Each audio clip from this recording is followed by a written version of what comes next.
Start. Prafula will admit no, people who are coming along. Uh, all right.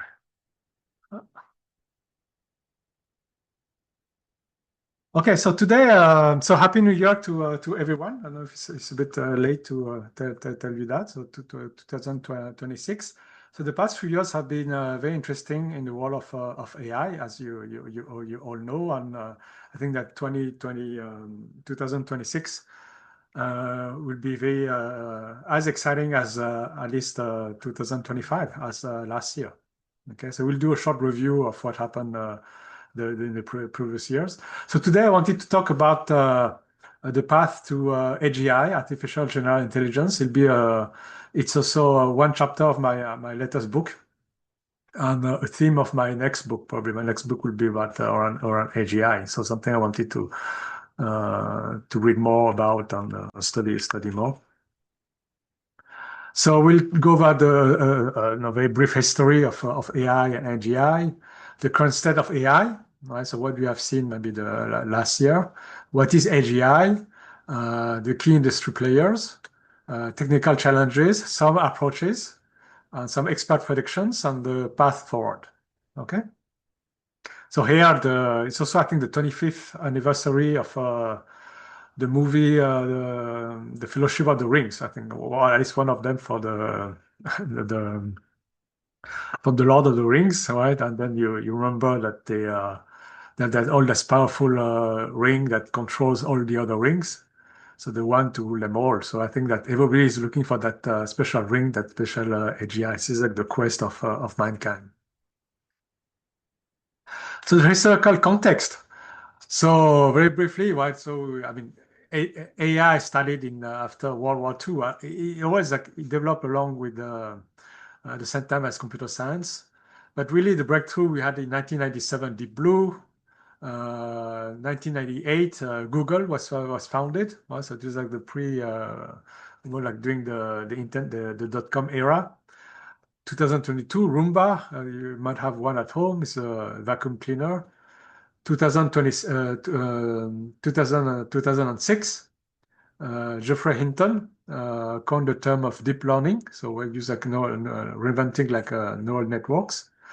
2009, the database ImageNet of images gathered on the internet that has been very useful to train image models, right? Like convolution neural networks, for instance. 2010, Siri was acquired by Apple. 2012, so AlexNet wins the ImageNet competition. ImageNet competition is to recognize. So the ImageNet like database had like pictures and identification. What is that picture? So a picture of shoes, and you have to guess it is a pair of shoes. So at the time, it was not that trivial. Maybe that's a mistake. But AlexNet, a deep learning models, win that competition that year. It was a breakthrough. Before that, people were very dismissive of neural network. 2014, you have GANs, generative adversarial networks, also that creates a very accurate, at least pleasing at the eye images. 2016, AlphaGo. AlphaGo from Google DeepMind defeated the Go champion, Lee Sedol. 2017, the paper on transformer was introduced by some Google research scientists. So transformers have been like very important for all these ChatGPT kind of models. 2018, BERT on the GPT models or language models. So these are large language models. The first generations appeared in 2018. 2019, GPT-2 was released. But it was not so only the expert really like noticed GPT-2, and then so 5 years ago, 2020, like GPT-3 was launched.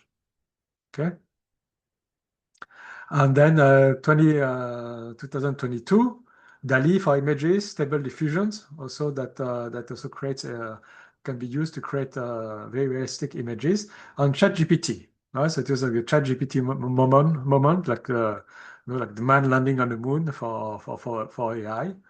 So since that, things have been going like even faster. 2023, GPT-4, Claude 2 from Anthropic, Llama 2, open source model from Meta. 2024, so 2 years ago, Sora for video generation, Claude 3 for Anthropic. So when they do like reasoning, near human reasoning, into the introduction of AI agents. Okay. Then 2025, last year, so we are getting closer.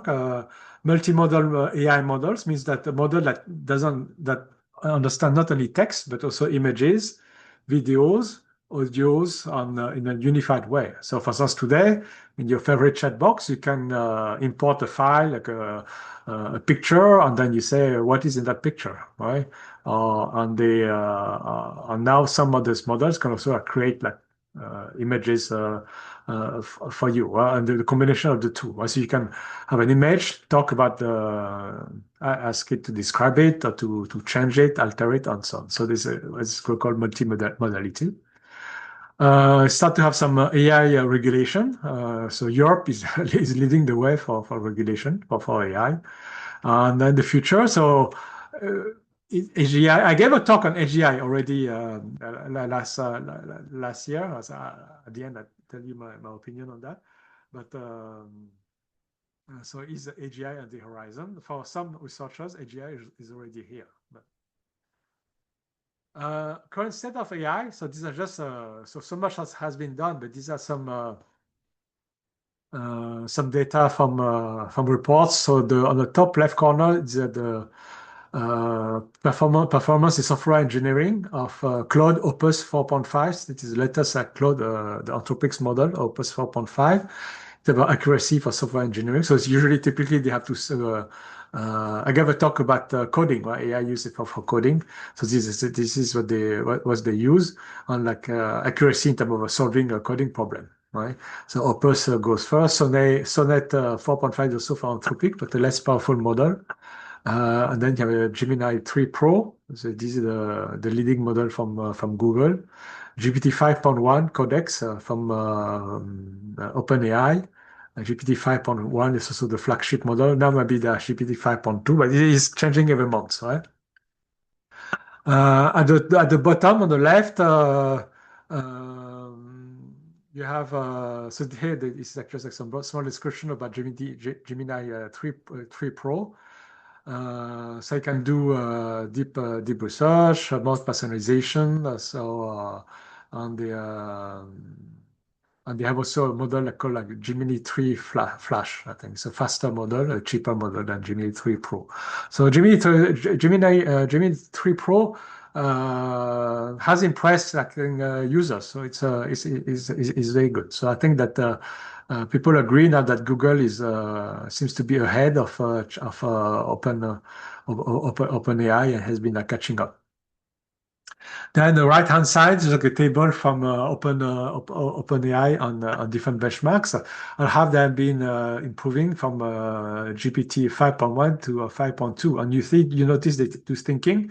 So then these models are reasoning and thinking, meaning that it takes a bit more time to give you an answer, and they tell you they have kind of sometimes they follow a kind of template to find the answer to your questions. So there's a reasoning or trace of reasoning. And you see these models are improving. At the bottom, ARC AGI2 benchmarks really to test for AGI, right? For artificial general intelligence, so they're very tough benchmarks. So initially, when it was launched, it was these kind of models will do only a few percentage of them of accuracy of solving these problems. And but now you see that GPT 5.2 is at more than 5.2 at 5.2%. I think humans are like something like 60% or maybe a bit higher. I mean, it's still it's not as good as humans, but it's getting closer. And I think people are so now they're working on AGI 3. Right? So maybe maybe you can think it's a bit unfair, right? They're like moving the goalpost. Right? So when the models are close to solving it, they are coming up with a new benchmark. So here, these are like leaderboards that you can check on the internet. It's from LM Arena. So the leaderboards, I think we talked about this before. So you can use the two models, and you tell you interact with two models, and you tell you go on the website and you say like I prefer that answer A, answer B, right? And then they accumulate all these answers, and then they rank these models. So using a bit like chess players, they have a kind of Elo system, right? So chess is the same thing, right? You play against the opponent, you win or you lose, they record your interaction, and they give you a score, your Elo score, to give you your strength. So this is the same thing. So for different categories, for text interaction, Gemini 3 Pro is at the top, and Grok from XAI, then Gemini 3 Flash, which is also pretty good. They have Cloud Opus 4.5, and different. So this thinking model, and then you have the non-thinking model, etc. Right? And then on the right-hand side, you have for coding. So Claude from Anthropic is very good at coding. I think it's probably the leader in coding. One reason is probably because Claude is focusing on enterprise business. Let's focus on retail customers, even though you can subscribe to Claude. So they're more focused on corporate application, and coding is one of the big applications. So we invested a lot of resources on that. And GPT-5 GPT is doing well, Gemini. So I mean, they're not that far from each other. Then you have a few GLM. It's quite interesting. Number six is it's a Chinese model. I don't know if it's open source or it might be open source, but I'm not sure. For vision, so I go quickly on vision. You see the same usual suspect, Gemini, GPT, etc. Text to image, right? Text to image is just image generation. You say, generate the picture of a banana, and I will create a picture of a banana. So they have different models, and then you see some Flux. I'm not sure what company it is. Huiyan is a Chinese model. Image edit, etc. So I'm going to skip that. So to talk about AGI, you have to talk about intelligence. So one of the popular, one theory about on intelligence is what they call the CHC theory, named after Cattell, Horn, and Carroll, the three researchers. I believe they're psychologists, a psychological framework to understand human cognitive abilities. So the integration of these, so Raymond Cattell, John Horn, and John Cowers. Also, they have this theory. This is integration of the three. So and they have been studying people before. So this is like more like a experimental scientist, a psychologist, and they try to identify how they think. So and they come up with that theory with like three levels of from narrow intelligence, broad to general, right? So they call it stratum, right? So stratum 1, 2, and 3. So stratum 1 are like narrow abilities, specific skills. So reading, so can I read? Can I do math? They're like narrow abilities, right? Stratum 2 are broad abilities, so higher level functioning. Fluid reasoning. Fluid reasoning means that you can solve a problem without having seen it before, right? So it's like you can reason without having from scratch. Crystallized intelligence means that it's use your accumulated experience or knowledge, right, to solve issues. So can you learn things and accumulate? So typically, fluid reasoning gets transferred to crystallized intelligence. Right? So you think that you learn, you see a problem that you've never seen before, you solve it, and then you remember how you solved it, and it becomes crystallized intelligence. Processing speed, so this is obvious. Huh? Saturn 3 is a factor G, so it's like a general intelligence that correlates with all these factors. So if your G is strong, you tend to be strong in all these things. Okay. So we talk to when we talk to scientists about AI researchers about AGI, so some are a bit reluctant to talk about it, right? So for Fei-Fei Li, so she's the central professor who work on the ImageNet. On the podcast, she said that for her, it's more like a marketing term than a scientific term, right? uh, noting that the Turing test already capture AGI, right? And, by the way, these models now are passing the Turing test. So maybe you could say that AGI is already here, right? But Geoffrey Hinton, another like well-known scientist, he avoids the terms entirely, and he wants to talk about super intelligence. So he's very worried about AI, so he's worried about AI becoming smarter than humans. And so we talk about super intelligence. So we're like super, so better than us. Yann LeCun, formerly from Meta, prefers the term advanced machine intelligence. Okay. Uh, I think for people like Yann LeCun, they prefer to talk about AMI. It's more neutral. Maybe like AGI is a bit loaded or a bit. I know people get worried about talk about AGI, so he doesn't want to worry, his customers, investors, and so on. So talk about AMI, and then an AMI in French, ami means a friend. Also, so Yann is French, so ami, so a friendly AI, right? Meanwhile, companies like OpenAI or DeepMind use AGI in their mission statements as if it is well defined. And DeepMind, you see that they're closer, like the closest to definition. OpenAI, I think one of the definitions is like you have AGI if you have an entity that can make $1 billion of revenues or something like that. So it's like so in terms of economic utility of economic profits, it's like an AI that can make a lot of money. They think it's AGI. Okay. So these are some in a recent research paper on that definition of AGI. You can find here. AGI is an AI that can match or exceed the cognitive versatility and proficiency of a well-educated adult. Okay.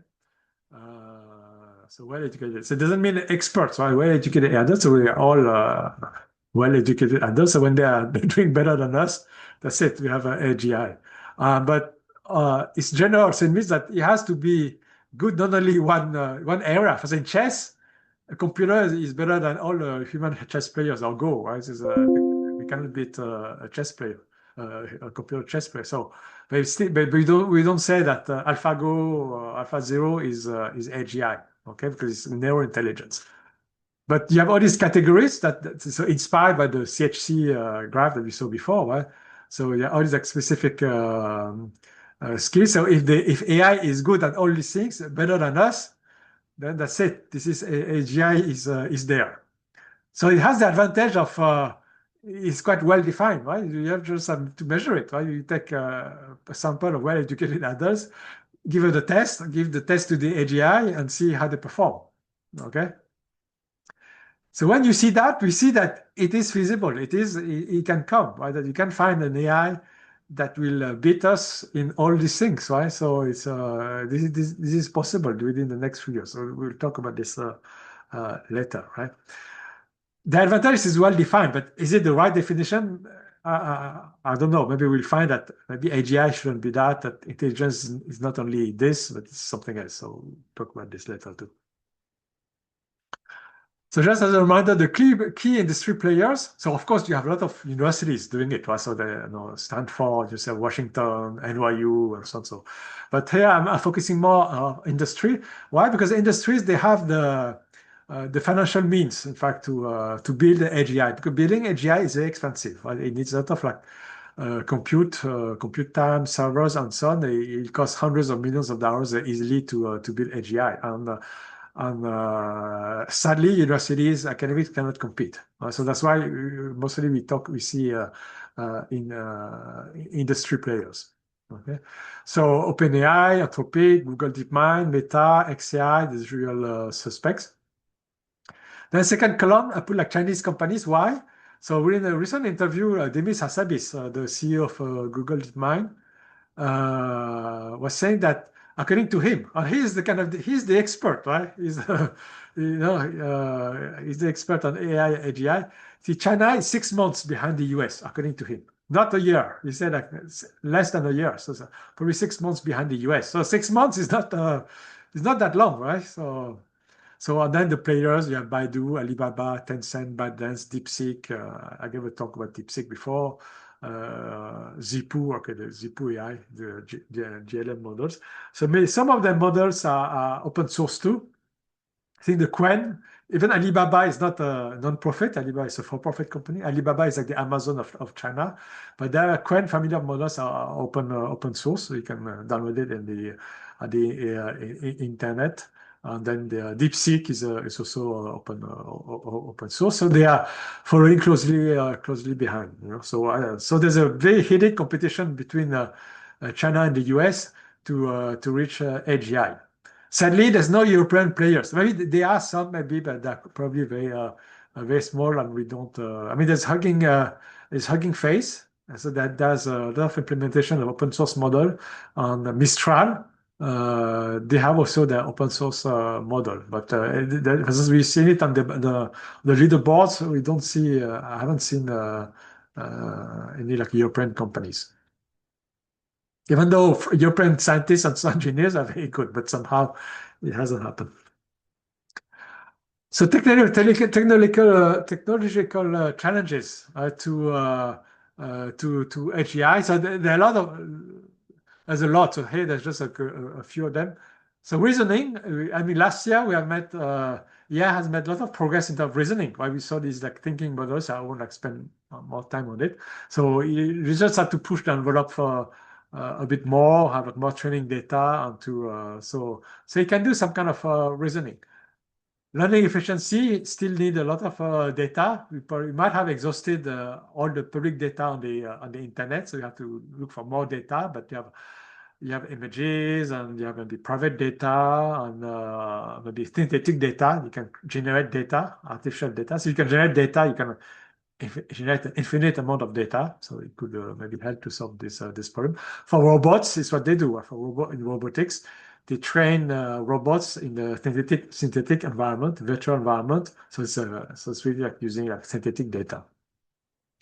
Memory in context, a lot of research has been done last year, continue to be done to extend the context of an AI model. So meaning like the amount of data you can give, right, to the model to study, to study it, to questions and answer. For us, now I'm a lawyer.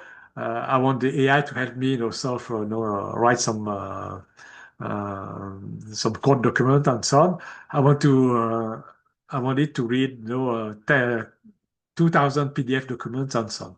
So some of them, so maybe I don't know if 2,000 is too big or not, but there's just some limit, right? After a certain amount of data, it's not going to remember the past documents, right? So this is very important. Ideally, we want an AI that has infinite memory. They remember everything, and I think we are going to get there. It's a bit scary, but it means that anything you tell the AI, your ChatGPT, it will remember for the rest of your life. Unless maybe I hope that there'll be an option to delete or something like that. But I think we are going to that direction. AI with infinite memory.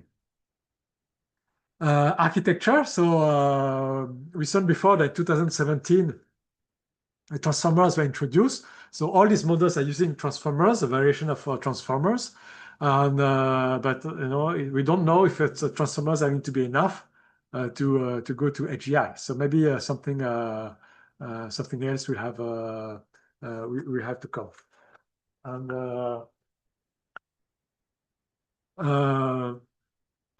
compute on energy. So compute. So this is training costs are doubling every 6 to 9 months.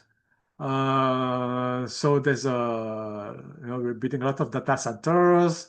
So all these chips are very expensive. It has an impact on us too, right? So I don't know if you noticed, but memory, even for PC, for your laptop, the memory is more expensive. Hard drives are more expensive. It is because of AI, right? So so the costs are going up.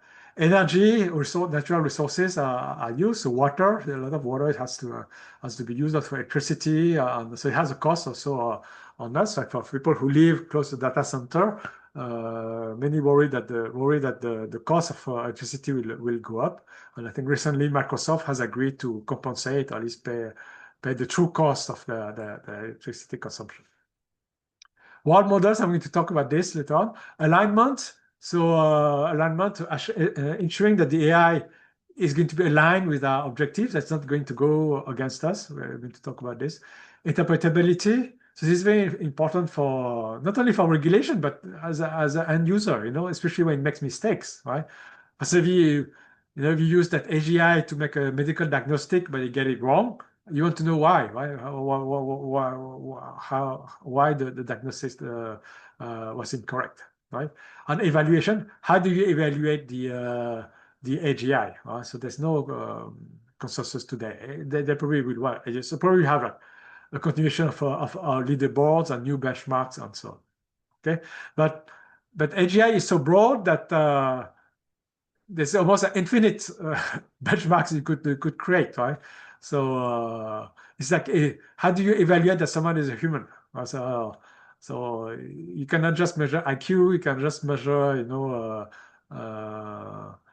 physical abilities and so on. So there's a lot of things that you need to measure some psychology, empathy, all these kind of things. So evaluation is very complex because evaluation of humans is really complex. Okay.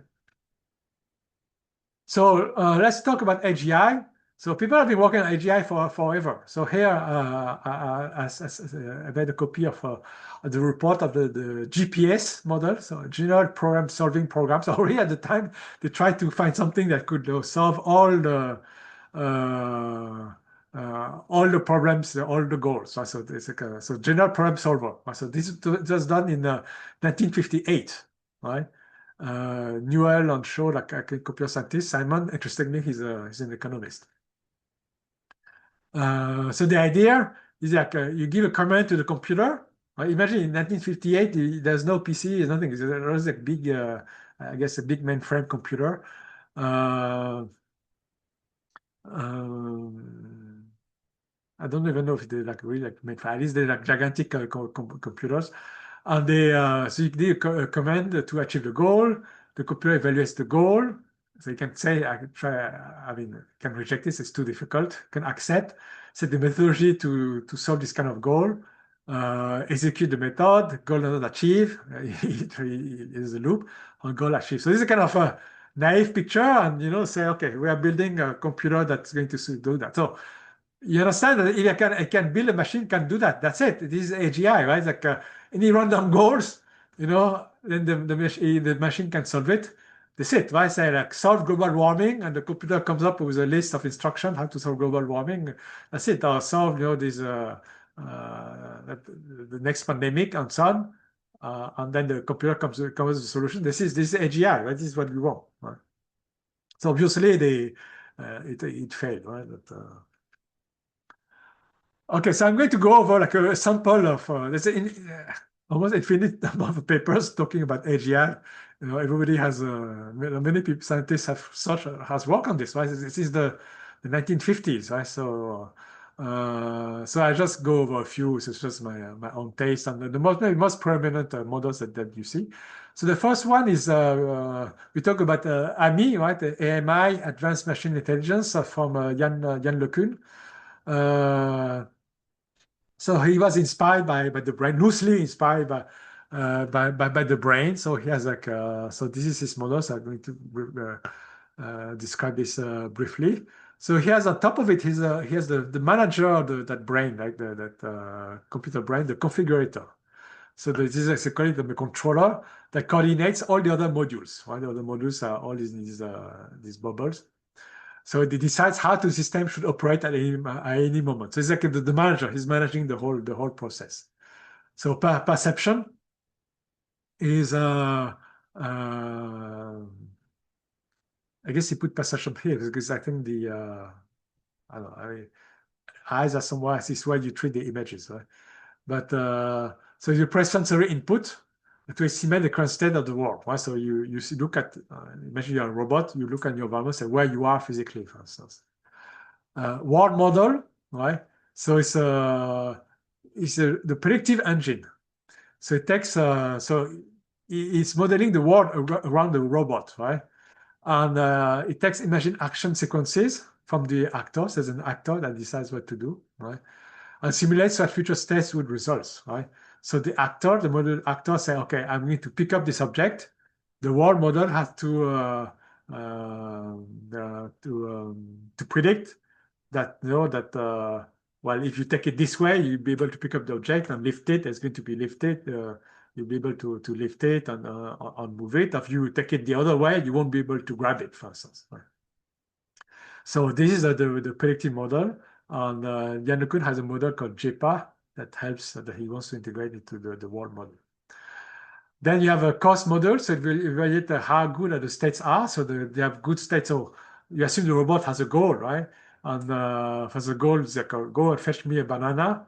And so then there's going to be some cost assessed to. So if he goes, if the banana is on the left side of the room, and he goes to the right, the cost is very high. He won't be able to achieve his goal, right? But if he goes closer to the banana, the cost is going to be lower. So cost module is going to assign to assign this cost. You have also an intrinsic cost. Intrinsic cost could be for a robot could be the level of power. As power is low, then you know that the cost is quite high. Right? It needs to be recharged. Right? They have a model for short-term memory, so like short-term memory like us or like a computer, where you put it's a buffer of current state, data, future states, etc. Right? And then we talk about the actor. So the actor is the one who's like proposing action sequences, right? And that the world model and the critic evaluates. Right? Okay, so this is what his work. So he left Meta recently to I guess to work on this. Maybe I go briefly on this because it's a bit technical, but Yann LeCun has something called JPA. So it's something that he has pushed at Meta, and I think the JPA is very different from LLMs. It's mostly for visual things. It's not really for text. So it's a framework for building AI systems that learn by predicting representations. So what they call embeddings, it's like representations, like underlying representations, rather than pixels. So here it's a context of images. Okay, and so you don't try to picture to. So what they do, they try to. So essentially they project them into embeddings, right? So it's a bit like think of principal components, for instance, right? And you work on the embedding space, and then so usually you have a context, you have a target, right? So it could be so here, for instance, the object here, you have the head of the cat.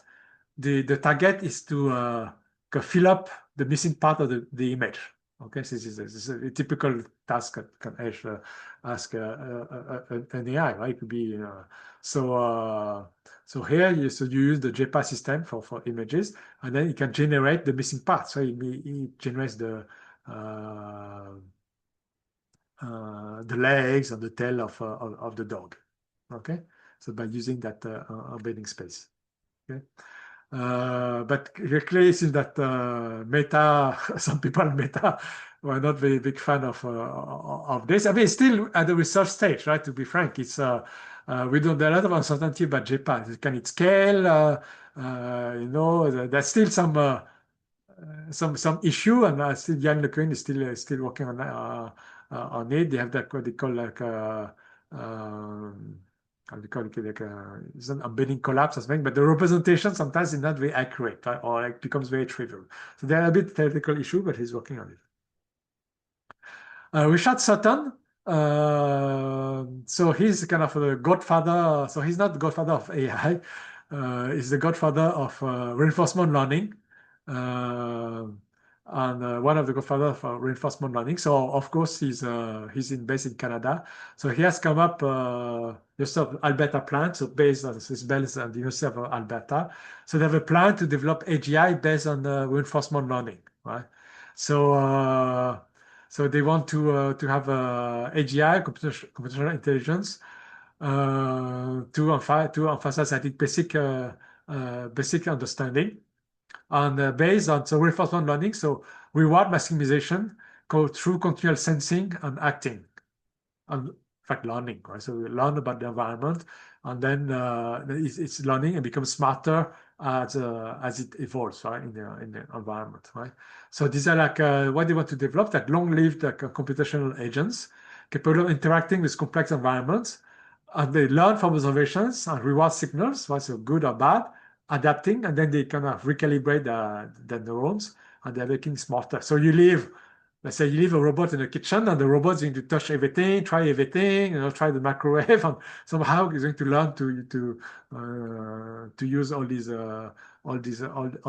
things, right? So that agent is long-lived computational agents. We have four components related to perception, so touching, seeing, and so on. Reactive policies, right? So we like to have take actions. Value functions, meaning like evaluate the outcomes. Is it good or is it bad? And try to predict future states. If I do this, something is going to happen. So it's a critical transition model. So this is an agenda. It takes we plan to work on it for several years. We mentioned world models before. So world models are world models are necessary. For instance, they are used for robots. So I mentioned robots.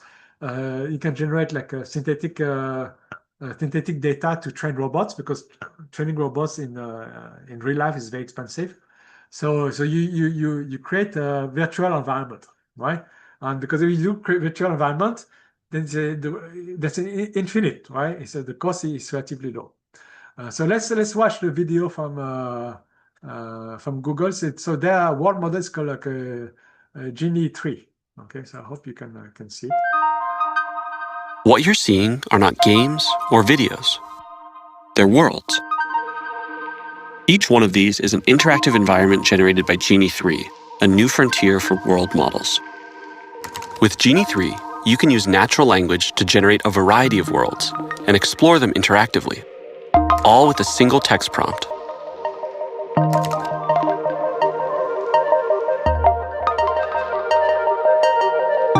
Let's see what it's like to spend some time in a world.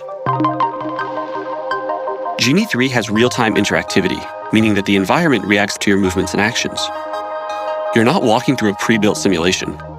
Everything you see here is being generated live as you explore it. And Genie 3 has world memory. That's why environments like this one stay consistent. World memory even carries over into your actions. For example, when I'm painting on this wall, my actions persist. I can look away and generate other parts of the world. But when I look back, the actions I took are still there. And Genie 3 enables promptable events, so you can add new events into your world on the fly. Something like another person, or transportation, or even something totally unexpected.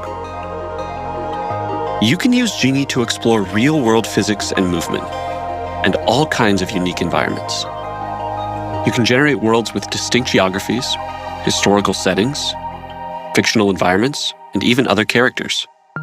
We're excited to see how Genie 3 can be used for next-generation gaming and entertainment. And that's just the beginning. Worlds can help with embodied research, training robotic agents before working in the real world, or simulating dangerous scenarios for disaster preparedness and emergency training. World models can open new pathways for learning, agriculture, manufacturing, and more. We're excited to see how Genie 3's world simulation can benefit research around the world.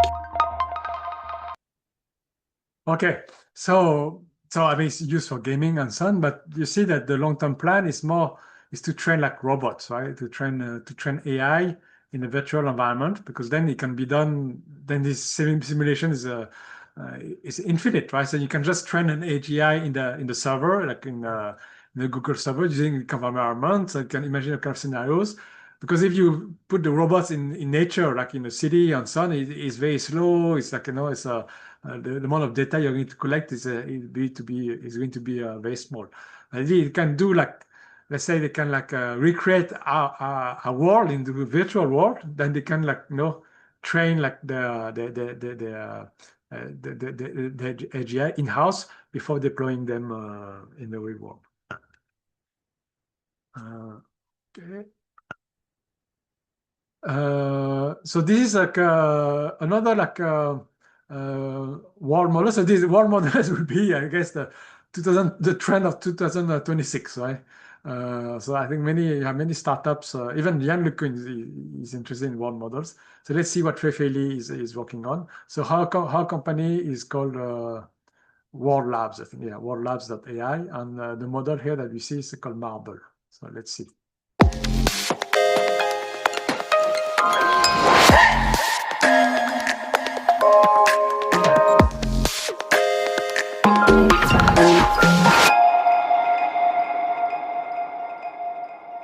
Welcome to Marble, a creative tool that turns text and images into immersive 3D worlds. To build your own world, start on the Create page for a more personalized workspace.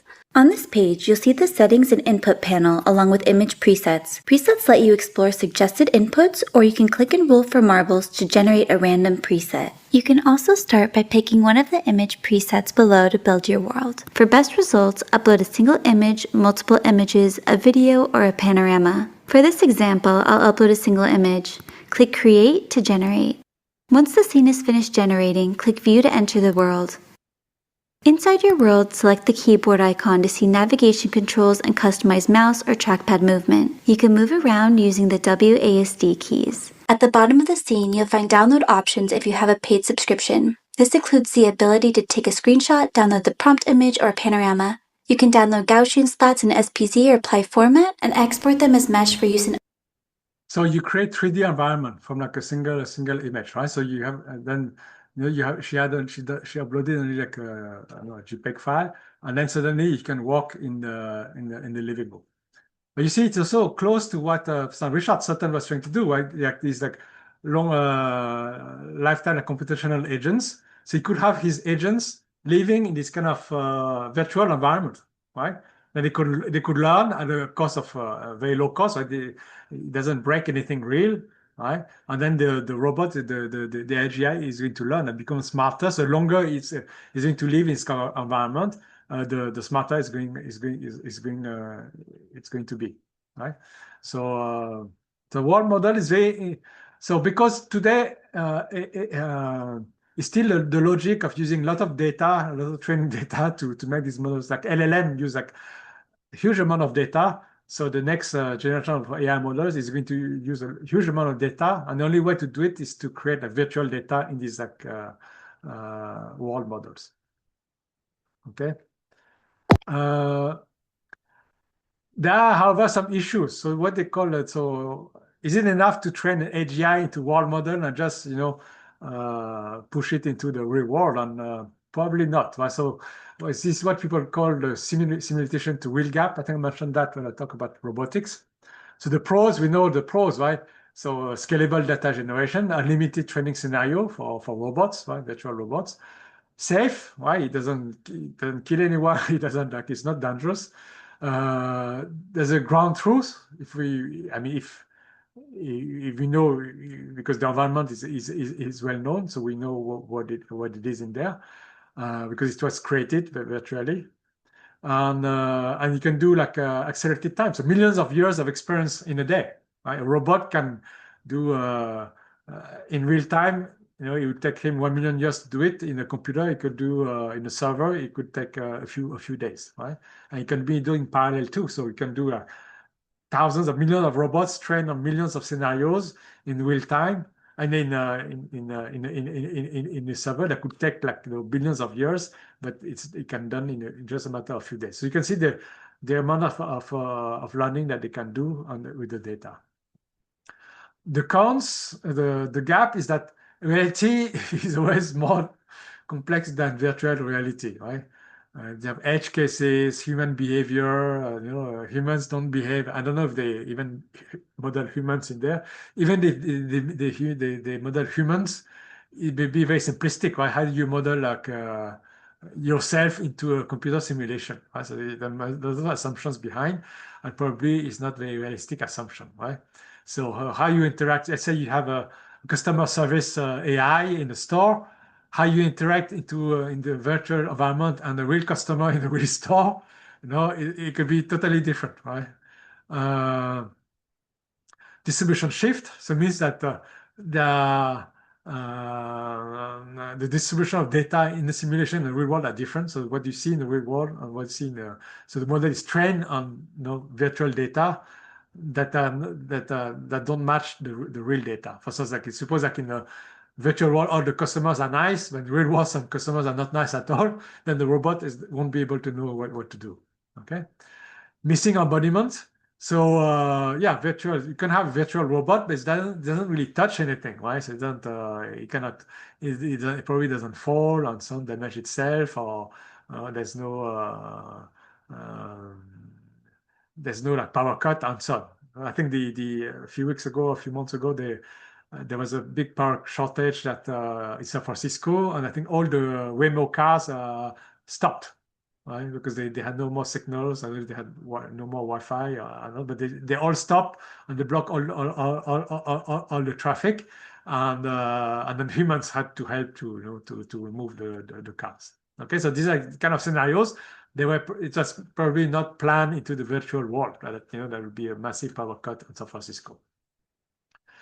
Then you have a social and cultural gaps, human values, norms, all these things that all the implicit knowledge that we have to be simulated in the world models, right? For the computer to be trained on it. If you don't put it in the world model, then the robot is not going to know what to do. So that's why it's not that trivial. Okay. Because of time, I'm going to skip this. I just mentioned briefly what it is. This is just a neural networks. Hold on a second.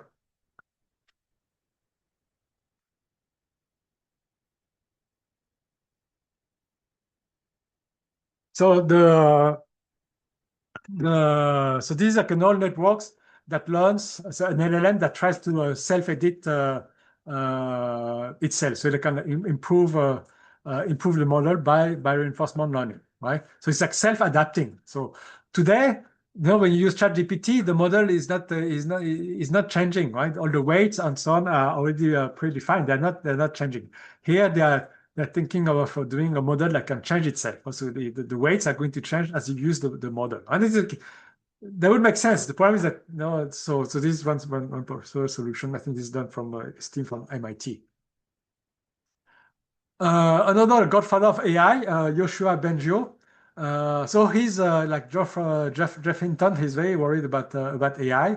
So what he wants to do, so he says that the current problem, according to him, so that today we are developing both intelligence, right, and agency, right. So we want to build autonomous agents, AI agents, and so on, so they can plan and pursue goals, right. And so he said that maybe these goals could be harmful to humans. So what he's proposing is, and what he said, that combining agency with superhuman abilities, right, super intelligence, can create serious risk of rogue AI systems. Okay. So what he wants to do, he wants to see scientist AI that only analyze data but don't interact with the world. Okay.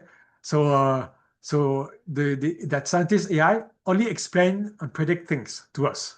Okay, but it doesn't interact with the real world, right? Because I mean it makes sense. Understanding is intrinsically safer than acting, right? So he jumps here, try to explain the news and so on. As long as I'm not interacting with the news, I'm not doing anything harmful. Okay, so you can still say this is still, even though it's limited, it's not agentic, so it doesn't do anything. But it can still help for scientific progress because it can explain things, it can explain phenomena, right? And it predict things, so this is still very good. It can be used as safety guardrail for agentic AI systems and can help to maybe to develop safe AI. Okay. So how to measure progress to AI? So Google had a taxonomy in 2023 with different levels of AI from 0 to 5. So level 0, no AI, right? So a calculator or a compiler, there's no AI. Level 1 is emerging models, competent. So it means that it's level 1 is equal or somewhat better than an unskilled human. So when a human has no skill, if it's better than that, it's like emerging AI, AGI.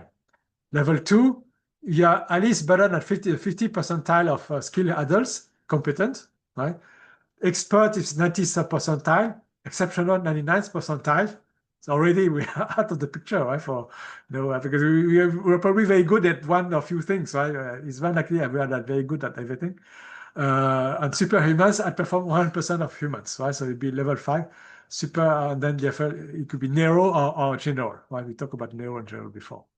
Okay. So expert predictions. So I said that Geoffrey Hinton and Yoshua Bengio are very concerned. Yann LeCun is more cautious, but he thinks that it takes time, and according to him, he believes in JPA and his AMI models. So he thinks that LLMs are a bit of a dead end, or at least LLM are not enough. Right? It needs more stuff to do. Fei-Fei Li has no specific timeline. Some scientists I sympathize with them. Just say, okay, let's just make AI useful. It doesn't matter if it's AGI or not AGI. As long as it is useful, it benefits humans. Let's do it. Richard Sutton, so he's betting on his continual learning agents, right? So he said when it is solved, it will grow by itself to super intelligence. Demis Hassabis, he says that when he started his company, DeepMind, 2010, he had a 20-year timeline. It's kind of remarkable, right? Because so 2020 to 2030, he seems to be on target, right? So I think in a recent interview, he said that 50 chance of getting AGI by 2030. Right? So he doesn't say 100%. Right? So I mean, he has to hedge. But 50% chance, according to him, they can reach AGI in 4 years from now. There are other industry leaders that have their opinions. The CEO of Anthropic thinks it could happen. So each time he's moving a little bit. So he gave a speech in 2023. So he said 2-3 years. So it means that it could happen this year. So maybe it could happen this year or next year. Okay. Okay. So the impact of AGI. So I recommend you this report that Anthropic is publishing on. I think it's the annual report on the Anthropic Economic Index report. So they talk about the impact of AI on work, right? So they study how Claude is used, what kind of task is doing. Does it contribute to de-skilling or does it smart work or not smart work? And so they have kind of projection of the tasks are going to be replaced by AI. I think that they are quite worried that they are going to achieve their goals, that AI is going to be rich, and then it's going to be very disruptive, right?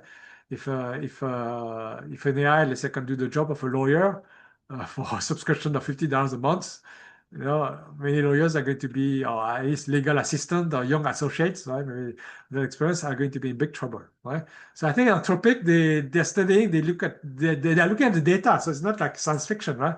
They see how the users are using Claude, and they see that it's taking market share on some jobs that humans used to do. So safety, we talk about safety, but this is the kind of things that can happen, that has happened. Emergent self-preservation, an AI that tries to self-preserve itself. So if you tell AI, I'm going to delete you, some AI try to sell themselves to another server or to copy themselves, right? To preserve themselves. It's a bit strange, right? Why would they want to save itself? Deception.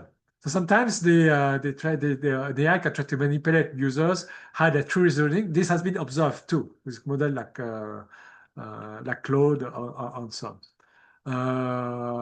Okay, control problem. So this is Bengio's analogy. So I don't know if it's yeah. So what he says, you have a baby bear, you may be able to give instruction and force it to obey. But when the bear is an adult bear, a grizzly bear, let's say, just control the fish by taking it from your hands, and then it doesn't need to obey your orders anymore. Right? So it's like a Terminator scenario, right? So capability, like superhuman capability plus bad intent can lead to catastrophe. Right? So it's easy to understand. Concentration of power. Even the AGI doesn't have a bad intent, but it can be in the hand of people with bad intent, or in the hand of people who are only a few people, or a few companies. So a lot of concentration of economic political power that can be concerning, right? So psychological barriers. People who work in AI, people tend to be optimistic, I would say. Yoshua Bengio admitted that when he was young, he was in love with AI. He wanted to build smarter AI, and then he's get like a bit wiser or older, and then he start to be very worried. Especially also when you do something that or something goes against your financial interests, so when you find a lot of reason, like self justification to say that it's not a big deal, right? So this is more this page is not too serious. It's more, is intelligence all we need? Or is it, can it really like, can it solve all the problems of the world? So this is like, so I have two things on this. So first I ask Google, like, most of the joke though, why do PhDs don't rule the world? Right? So PhDs, people at least the more, but they say the most intelligent, but at least the more educated, right? You spend so many years in school, so you think that they are very, very educated, but they don't rule the world, right? And very few head of states have a PhDs, or even mayors or CEOs and so on. Like very few leaders have PhDs, in fact, right? They say, how come, right? And I ask these questions to Google AI because many people say, oh, AI is going to be, AGI is like someone who has like 20 PhDs or does the work of, like surpass the works of AI, for instance, says like surpass the work of human PhDs. So his PhD is really the benchmark. If AI becomes a real PhDs or equivalent of 100 PhDs, I'm going to be worried. So here, according to Google, you shouldn't be worried too much because the PhDs have outside of academic intelligence, right, solving equations and so on, you need like at the bottom, I need to skip all of it, but general intelligence and wisdom, natural intelligence, charisma, you need wisdom, right, to make the smart decisions, to drive leadership, or to lead people and so on. So sometimes academic credentials is not enough, right? So the AI we're going to build might be someone who like super smart, even smarter than any PhDs, but they will lack in terms of charisma, right? I mean, ChatGPT doesn't have charisma. So far, natural intelligence, wisdom. I mean, they're not trained on wisdom today, right? They are trained on solving hard problems, right? So we don't train them on this, so they might not acquire like on wisdom, intangible thing of human values that it hasn't seen in the virtual world, for instance, right? So AI might not rule the world even if it becomes smarter than PhDs. Second thing that I didn't put on this slide, that many human problems are not like right, wrong answer, right? It's not it's not like a supervised learning is right and wrong. Many problems, even human problems, are a question of trade-off. There's no, if you do more of this, it's going to hurt more people or benefit other people, or no, like, if I emit more pollution, it will benefit the shareholders of polluting companies, but it's going to hurt the humans who live around that particular factory or that plant. Okay, so a lot of choices is not black and white. It's that and it's very often a social choice. For instance, it could be so a lot of problems that we have, issues that we have. There could be pollution or say like global warming. It's a trade-off between maybe current generation and future generation, right? How much weight we put on our welfare. So our welfare, maybe we don't want to pay more taxes. We don't want to buy expensive equipment or that emit less. So we want to save money today. But then our future generations, great generation, are going to pay the cost, right? So all these things, AI has nothing to say, right? Even AI knows everything. It has nothing to say because it's our own choice, okay? Other like open questions, I'm going to conclude. So this is the part in my book, the last chapter in my book. The one path to AGI are many, so there are different ways to do it. But the Chinese are going to do one way, Europeans are going to do the other way, Americans are going to do another way, or each company will have their own way. Canada is going to do the Alberta program, will do it with reinforcement learning, and Google is going to do with virtual world because they have infinite compute. It's going to emerge suddenly or gradually. Why is it more like a scale? The progress is smarter. Suddenly we wake up and then that's it. AGI has been able to train itself on the Google server and become super smart, and that's it. They took control of the world. They're infinitely smarter than us. So we don't know. Consciousness, is it necessary or not? Are they going to be conscious when they have all the knowledge of the world and so on? Can we build AGI that we trust? Before we build AGI, you can't control. Can we solve safety? What does it mean to solve AGI? Right, so there are different definitions, plural or singular. And then when you have AGI, let's say AGI is super cheap, right? what's going to happen to us, humans, right? So there's a disruption, why we need to earn a living, right? And psychologically, right? What is the purpose of the human race if AI does everything? Okay, so to conclude, so promising paths to AGI. It feels it's almost like a Manhattan Project, to come up with the atomic bomb during World War II. So it's like a global Manhattan Project across the world, China and the US, especially in the US, but uncoordinated. So all like industry labs, they all work on AGI, but they don't.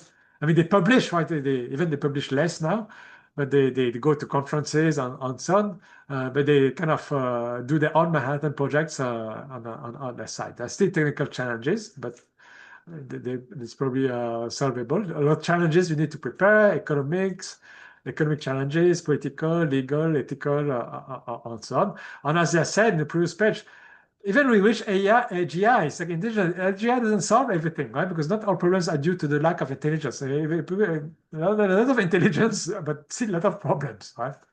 So this is a bit of out of my book. So I've published part one and part two. So the first one was published early last year on LLM agents. Part two was AI agents, so more like LLM with reasoning abilities. And I talk about coding agents, scientific agents. A little bit of this based on the talk I've given last year. And part three is the AGI agents. So when agents reach AGI, so obviously I haven't set up a publication date, because I don't know when we're going to reach AGI. But the day we reach AGI, the book is going to come up. So I suspect it could be 2027 or 2028. So I'm kind of it's not optimistic, pessimistic. It could happen in the next 2 years. So if it happens in the next 2 years, that book is going to be published. Okay, so so you can get my books. It's been published on the paperback, and soft copy is going to come out in the next few weeks. Okay, so you have any? I need to stop here. And if you have any questions, please raise your hand, and otherwise you need to stop here. Okay, hold on.